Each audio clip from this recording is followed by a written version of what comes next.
Did he call the proceedings? No. Thank you. Please call the proceedings, Mr. Registrar. Thank you. This is case number MICT 1355A, the prosecutor versus Radovanu Karadžiću. Thank you. Mr. Karadžić, can you follow the proceedings in the language you understand? Dobar dan, Excellency. Good afternoon, Your Excellency. Good afternoon to everyone. Yes, I can. Thank you. Now let me ask for the appearances of the parties, starting with counsel for Mr. Karadžić. Yes, good afternoon, Your Honor, members of the Appeals Chamber. Radovanu Karadžiću is represented today by Kate Gibson of Australia, Marko Sladojevic of Slovenia, James Jackson of the United Kingdom, to my right, Goran Petronijevic of Serbia, and myself, Peter Robinson of the United States of America. Thank you, counsel. And now for the prosecution.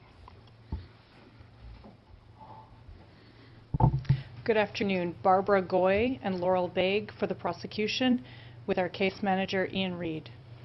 Thank you. In accordance with the scheduling order issued on 22nd February 2019 and pursuant to Rule 144D of the Mechanisms, Rules of Procedure and Evidence, I will pronounce today the judgment on behalf of the Appeals Chamber in the case of Prosecutor versus Radovanu Karadžiću. I will not read out the full text of the judgment except for the disposition, but instead I will summarize the essential issues on appeal and central findings of the Appeals Chamber.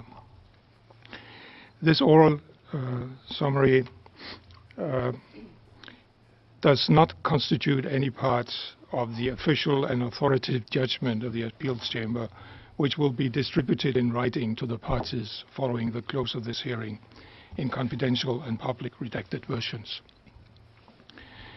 During the relevant period, Radovanu Karadžiću held positions with the Bosnian Serb leadership, and from December 1992 he was president of the Republika Srpska, RS, and Supreme Commander of its armed forces, VRS. On 24 March 2016, a trial chamber of the International Criminal Tribunal for the former Yugoslavia convicted Karadžić of genocide, crimes against humanity, and violations of the laws or customs of war in connection with his participation in 4 joint criminal enterprises. First, the overarching JCE, aiming to permanently remove Bosnian Muslims and Bosnian Croats from Bosnian Serb-claimed territory in municipalities throughout Bosnia and Herzegovina. Second, the Sarajevo JCE, aiming to spread terror among the civilian population of Sarajevo through a campaign of sniping and shelling. Third, the Srebrenica JCE, aiming to eliminate the Bosnian Muslims in Srebrenica in 1995. And fourth, the Hostages JCE, aiming to take UN personnel hostage to compel NATO to abstain from conducting airstrikes against Bosnian Serb targets. The trial chamber sentenced Karadžić to 40 years of imprisonment. Karadžić filed an appeal before the mechanism, challenging his convictions and sentence.